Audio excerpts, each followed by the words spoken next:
এক সময় এই মধ্যপ্রাচ্যে ইসরায়েল আর ইরান বন্ধু ছিল। হ্যাঁ, আপনি ঠিক শুনেছেন, বন্ধু। আর আজ জানাবো সেই বন্ধুত্বের গল্প। 1960 এবং 70 এর দশকে ইরানের রাজা মোহাম্মদ রেজা পাহলভির শাসনে ইসরায়েল ছিল ইরানের একমাত্র বন্ধু। তবে সেই সময়ের ইরান ছিল ধর্মনিরপেক্ষ, পশ্চিমাপন্থী, অন্যরকম এক রাজতন্ত্র। আর ইসরায়েল 1948 সালে প্রতিষ্ঠিত একটি নতুন রাষ্ট্র, চারদিক থেকে আরব বিরোধিতায় ঘেরা। আর তাকে প্রথম স্বীকৃতি দেয় এই ইরান। একটি মুসলিম দেশ হয়েও আরবদের সঙ্গে ইসরায়েলের বিরুদ্ধে সে যুদ্ধে যায়নি, বরং উল্টো করেছে। ইরানের তেল গোপনে গিয়েছে ইসরায়েলে, ইসরায়েলি প্রকৌশলী ও গোয়েন্দারা কাজ করেছে তেহরানে। ইসরায়েলের মোসাদ ও ইরানের শাভাক গোয়েন্দা সংস্থা তথ্য আদান প্রদান করেছে। এই সম্পর্কের মূলে ছিল পার্শ্ববর্তী নীতিমালা। এটি ইসরায়েলের এক কৌশল, যাতে তারা ঘিরে থাকা আরব রাষ্ট্রের সঙ্গে মিত্রতা গড়ে তুলতে পারে। আর ইরান ছিল সেই কৌশলের মূল স্তম্ভ। কিন্তু 1979 সালে সব বদলে গেল। ইরানি বিপ্লবে কেঁপে ওঠে আমেরিকা সহ পুরো বিশ্ব। শাহ এর পতনের মাধ্যমে শুরু হয় এক ইসলামী প্রজাতন্ত্রের উত্থান। আয়াতুল্লাহ খোমেনির নেতৃত্বে জন্ম নিল এমন এক শাসন ব্যবস্থা যা রাজনৈতিক নয়, এটি ছিল আদর্শ ও ধর্মের এক বিস্ফোরণ। আমেরিকা তখন ইরান ছেড়ে পালাতে বাধ্য হল।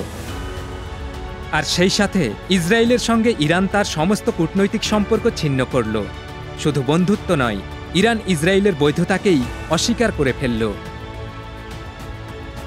খোমেনি বললেন, ইসরায়েল হল ছোট শয়তান, একটি দখলদার সন্ত্রাসী রাষ্ট্র, ইসলাম ও মানবতার শত্রু। ইসরায়েলি দূতাবাস বন্ধ করে সেটি হস্তান্তর করা হলো ফিলিস্তিনি লিবারেশন অর্গানাইজেশনের হাতে। বন্ধুত্বের জায়গা নিল শত্রুতাই। এরপর শুরু হলো দীর্ঘ বৈরিতা। ইরান আর ইসরায়েল চলে আসে বিপরীত মেরুতে। এরপর ইরান হিজবুল্লাহ, হামাস সহ বহু সংগঠনের পেছনে এসে দাঁড়ায়, অস্ত্র দিয়ে, অর্থ দিয়ে, প্রশিক্ষণ দিয়ে। যারাই ইসরায়েলের বিরুদ্ধে লড়ে তারাই ইরানের বন্ধুত্বে রূপ নেয়। আর ইসরায়েল, তারা দেখল ইরান একটি অস্তিত্বগত হুমকি। বিশেষ করে যখন ইরান শুরু করল তার পারমাণবিক কর্মসূচি। ইরান দাবি করল এটা একটি শান্তিপূর্ণ কর্মসূচি, কিন্তু ইসরায়েল বলল না, এটা আসলে ইসরায়েলকে ধ্বংস করার মহাপরিকল্পনা। আর তারপরেই ইসরায়েল শুরু করল এক ছায়া যুদ্ধ।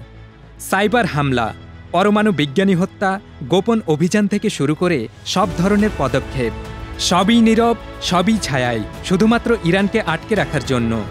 তবে বর্তমানে এই সংঘাত শুধু অস্ত্রের নয়, এটি পরিচয়ের লড়াই। ইরানের ইসলামী প্রজাতন্ত্র নিজেকে গড়ে তুলেছে ইসরায়েল বিরোধিতার উপর ভিত্তি করে। আর ইসরায়েল ইরানকে দেখে তার ধ্বংসচেষ্টার এক আদর্শগত কেন্দ্রবিন্দু হিসেবে। কিন্তু মজার বিষয় হলো, অনেক জরিপে দেখা গেছে ইরানিদের অনেকেই ইসরায়েলিদের নিয়ে কৌতূহলী, অনেকে পছন্দও করে। তাদের মাঝে স্বভাবগত কোনো শত্রুতা নেই, তারা একসময় বন্ধু ছিল। কিন্তু বিপ্লব আসলে সবকিছু পাল্টে দেয়। আজ ইসরায়েল ও ইরান দুটি বিপরীত দিকের প্রতীক। তাদের গল্প আমাদের শেখায় আন্তর্জাতিক সম্পর্ক চিরকাল একরকম থাকে না। একটি বিপ্লব, একটি আদর্শ বন্ধুকে আসলে শত্রু করে দিতে পারে।